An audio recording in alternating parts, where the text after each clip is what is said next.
Welcome to the halachos of Yom Kippurim. These halachos are presented to you in conjunction with the Weiss Entertainment Network, 613 on your dial. Please, please tune in for special Sukkot programming coming up this week. As you look at the picture, we see the importance of the greeting that we do during Aseret Yemei Tshuva, the 10 days between Rosh Hashanah and Yom Kippur. We say Gemar Chatima Tova, Gemar Chasima Tova. So we discussed in class that means because since Sadiqim are written in the Sefer HaChaim right away and Rishayim are written off right away, the rest of us are kind of in the middle. And if we do tshuva, Hashem will inscribe us in the Sefer HaChaim. So we want Yom Kippur to be the completion, the Gemar of our being written in the Sefer HaChaim. So that's why we say Gemar Chasima Tova between Rosh Hashanah and Yom Kippur. So one of the interesting minhagim that we have during Aseret Yemei Tshuva, or often people do this either during the week or sometimes they do on Erev Yom Kippur, is the minhag of kaparot. So there are two ways of doing kaparot. And you see on the text here, you see on the screen here the text of the tefillah of kaparot. One is people actually take a chicken, they swing it around their head and they say, Zeh Khalifati, Zeh Timurati. This is my exchange. This is in place of me because this is going to go to tzedakah and I'm going to go to Chayim Tovim. The idea of it is that we should transfer our sins and in the merit of giving tzedakah, that Hashem should forgive us. The idea is that we take the chicken is shechted and given to a poor person who couldn't afford to have meat for Yom Kippur, for Erev Yom Kippur or for Yom Tov that's coming up ahead. If people are not comfortable with that, the alternative is to use money, really any amount of money. And when you use money here, instead of on the bottom of the screen it says Zeh HaKesev Yelech L'Tzedakah. Instead of using the chicken, you say the money goes to tzedakah. The Ramah writes in the Shulchan Aruch that is a very ancient minhag, and this minhag should be followed. And if you're not comfortable with chicken, so use money. But the minhag nonetheless should be sustained. It's an important minhag. Erev Yom Kippurim is a very busy day. It's one of the two busiest Erev Yontifs. One is Erev Pesach and one is Erev Yom Kippurim. As you see on the list, there are a number of things that have to be done on Erev Yom Kippurim. It is customary for men to go to mikveh, to go bathe in the mikveh, purify themselves, to say to Hashem that I come before you purified, I've done tshuva, and are ready to approach you in the best way possible. Many of the mikvahs that are used strictly for women are open on Erev Yom Kippur, and people are able to go there. On normal Friday night when we go to shul, we start with mincha. On Erev Yom Kippur, that's not how it works. On Erev Yom Kippur, the custom is that we daven mincha earlier in the day, of course not before 1:15, which is the earliest time to daven mincha, but sometime after 1:15, we daven mincha.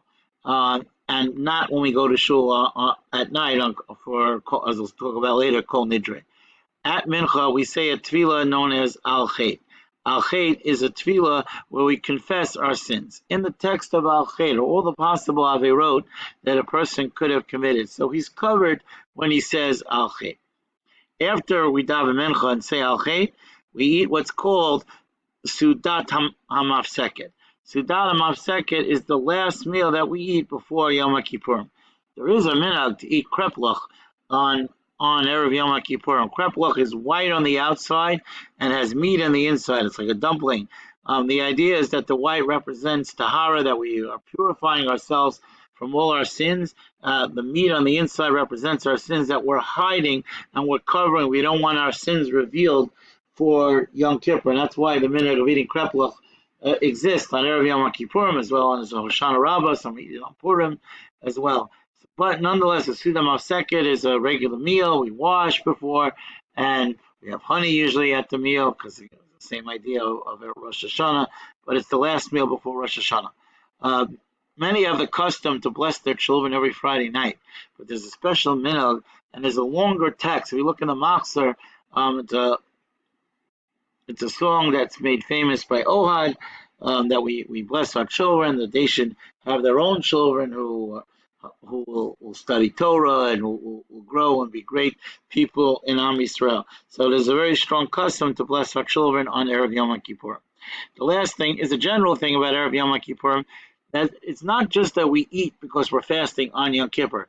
There's actually a specific mitzvah to eat on Yom Kippur. There are stories of great Rabbanim that used to keep candies in their mouth all of Yom Kippur, so they should always be eating on Yom Kippur. But there is an actual mitzvah of eating on Erev Yom Kippur, so people should be careful not to fast on Erev Yom Kippur.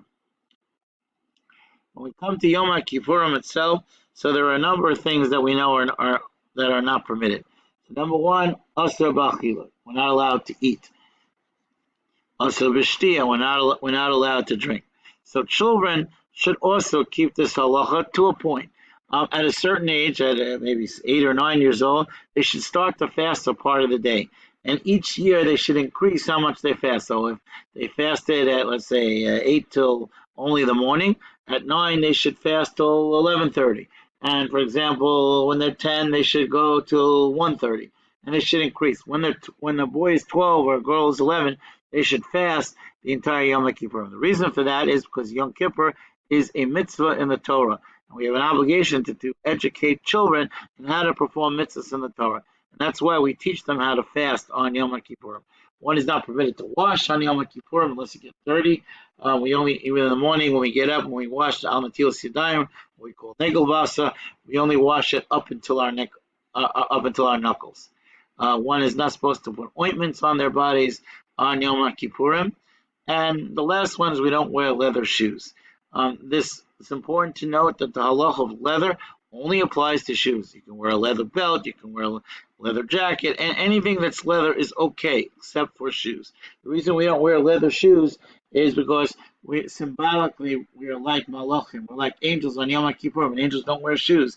So the way to demonstrate that is by not wearing leather shoes. Every day of the year we daven 3 times a day. Shachris, Mincha, Marav, or Marav, Shachris, Mincha in the proper order. On Yom Kippurim, we daven 5 tefillot. The extra tefillah is called Ne'ilah. Ne'ilah is from the word Na'al, which means lock, where the gates of tefillah, that the gates of tefillah or gates of tshuva are closing. It's at the end of Yom Kippurim, and it's our last opportunity.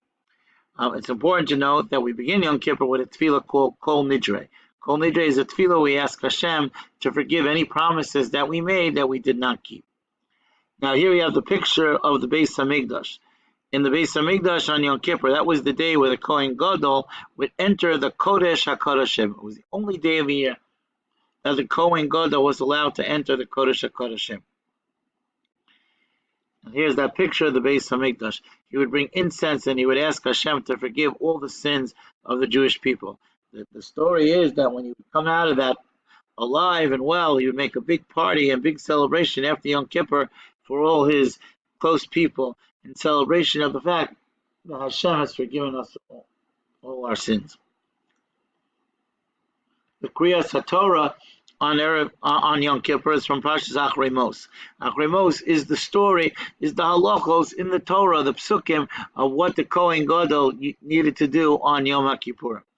And at Mincha, we also read the famous story of Yonah, where Yonah tried to run away from a responsibility that Hashem sent him to tell the city of Nineveh to do tshuva, and he didn't want to do it because he was afraid that they would make the Jewish people look bad since they were a non-Jewish city.